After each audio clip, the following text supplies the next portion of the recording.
Halo guys, kita sekarang berada di hutan pohon damar guys. Jadi tanpa kita sadari kalau kita ke Bedugul ya, itu ada hutan yang berbeda dari lainnya, jenis tumbuhannya maksudnya. Yaitu ada beberapa titik di Bedugul ini ditumbuhi oleh hutan pohon damar. Nah, seperti ini penampakannya. Ada beberapa titik, beberapa spot ya. Dan kebetulan kita sekarang berada di spot yang di bawah dari Gunung Catur. Gunung Catur posisinya di sono. Nah, ketutup ini. Pohon di sini ya, jumlah pohon di sini yang di areal sini saja ya. Selain di area lain.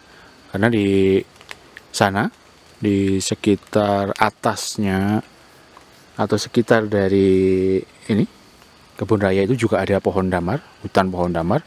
Kemudian di bawah Gunung Pohin itu juga ada hutan pohon damar.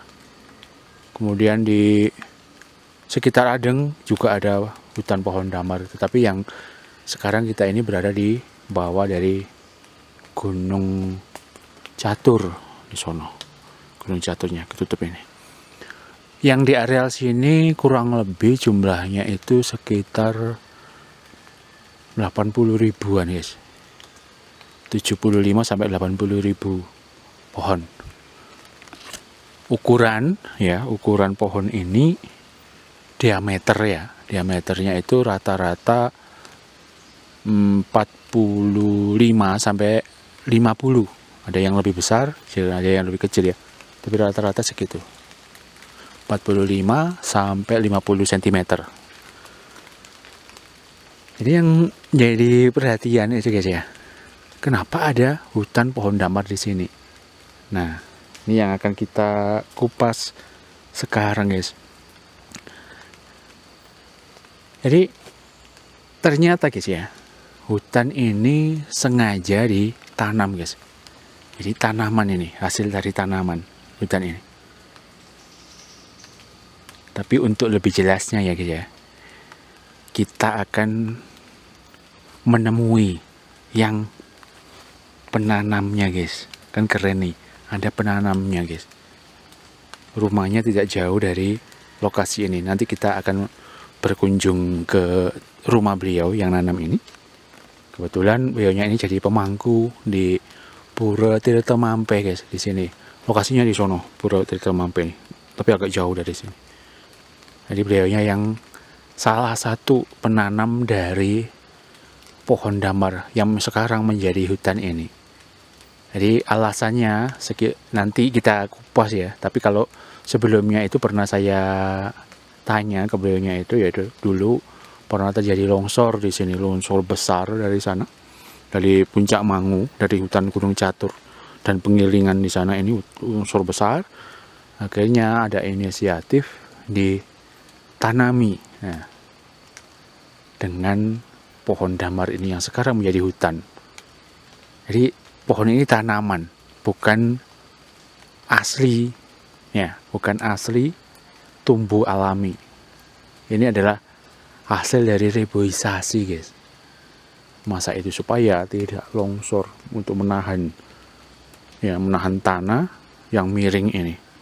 Karena ini adalah di kaki gunung, masih masuk kaki Gunung Catur.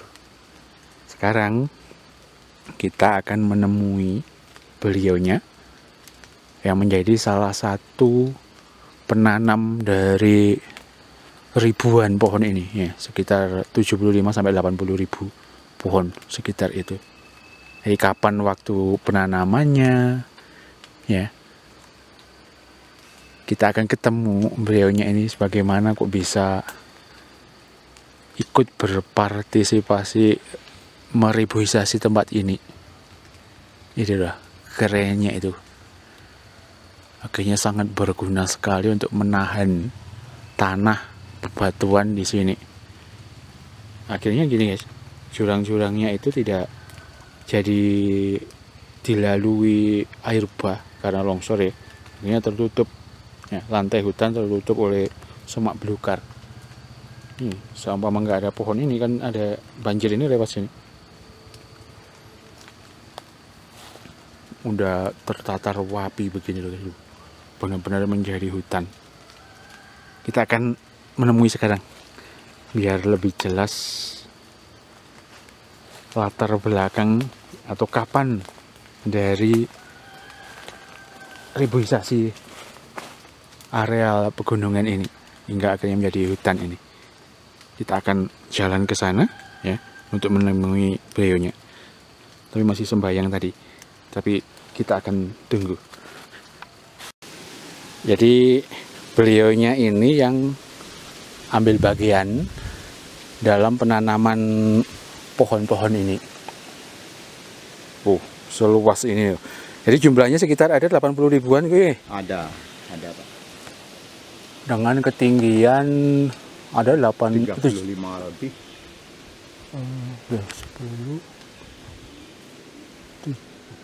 60-an kok. Ya. 60 lebih. Jadi sudah jadi hutan beneran. Jadi dulu itu di sini ada kejadian apa sih? Longsor tahun 69. Oh, 69 longsor. Ya, longsor. Terus Makan korban 3. Desa sini Ya, ada desa sini. 3 orang. Kemudian akhirnya ada inisiatif untuk Udah gitu masyarakat di sini dipindahin sama pemerintah daerah, Nggih. dikasih tempat tinggal di atas, di pinggir jalan raya. Oh, nggih. Istilahnya. Nah, hutan Akhirnya ini hutan cabol yang dulu sebelum tahun 75 tuh dikasih masyarakat untuk menebang pohonnya.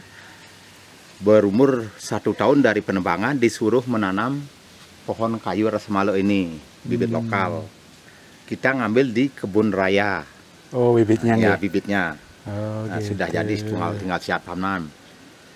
Setelah dari penanaman umur 5 tahun, lahan hutan yang ditanami pohon kayu rasmalo itu diambil lagi dari pihak kehutanan, dilestarikan, tidak dikasih lagi menanam ketela pohon, sayuran, dan jagung, lain-lainnya gitu, sayuran dan sebagainya itu. Akhirnya benar-benar jadi hutan lagi Iya, kan, nggih? hutan lagi. Ini udah hutan lindung ini.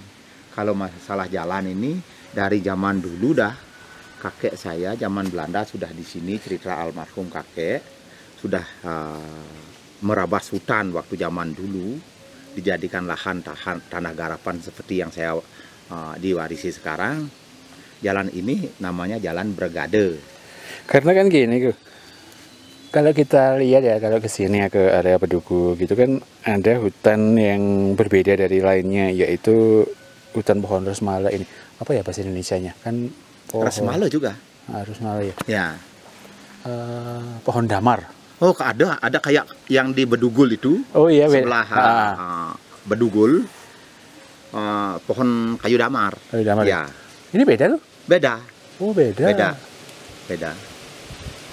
Tapi mirip ya? Sepintas kalau ini miripnya kayak pohon cengkeh. Kalau pohon ini, Pak. Mirip sepintas kalau dari jauh. Makanya banyak orang-orang dari jauh jalan-jalan ke sini lihat dari jauh persis pohon cengkeh. Lancip-lancip, tinggi, lurus-lurus gitu. Oh, berarti gitu. Masa lalunya itu pernah ada longsor Tahun 69. 69, akhirnya tahun 75 gitu. Ya, 75, baru penanaman. Penanaman pohon kayu. Nah, ini ya deh, guys. Salah satu yang nanam sekarang ini masih ada dan di hadapan kita semua ini. Nah, beliaunya ini asli dari sini, desa sini, dan menjadi juru mangku di Pura Tirtamampo, dekat sini sekitar 2 kilo gitu. 2 kilo dari sini. Jadi keren ya. Ada hutan yang sudah jadi hutan sekarang, yang asal muasal masa lalunya itu adalah gundul. Gitu. Ya. Pernah sampai memakan korban 3 orang karena ada longsor. Akhirnya sekarang benar-benar menjadi hutan yang ya benar-benar hutan. Enggak kayak tanaman gitu kan, asli bener-bener jadi hutan. Jadi ini loh, ternyata manfaat dari reboisasi itu ya luar biasa kan? Luar biasa. luar biasa memang. Karena kalau kita reboisasi paling kan paling jauh umurnya itu 10 tahun, Ya. 12 tahun 12 kalau gitu. ya. Pohonnya segitu, tapi ini benar-benar sudah besar. Besar memang. Tahun 75 nanamnya. Sudah segini besar kayunya. Jadi itu ya, pesan yang kita dapat ambil itu ternyata reboisasi itu benar-benar ada manfaat luar biasa benar. gitu. Akhirnya Pak Mangkunya itu balik ke sini lagi, Iya. agak aman kan gitu. Iya. Aman kan di sini nggak ada, Aman. nggak ada Aman. kejadian longsor atau apa. Walaupun hujan gimana lebatnya, Besar ya. hujan saya nggak pernah pindah ke kampung di atas deh. Aman. Nggih susah monggo nggih. Nggih, nggih. Atas infonya dan luar biasanya itu benar-benar masih ketemu kita guys dengan penanam pohonnya itu loh ya. Bayangin tahun 75 sudah Pak Mangkunya ini ambil bagian menanam pohon itu dan sekarang sudah jadi hutan dan beliaunya di hadapan kita sekarang luar biasa. Terima kasih nggih. Iya, Nggih. iya. Susah, Sama-sama nggih, nggih. kembali.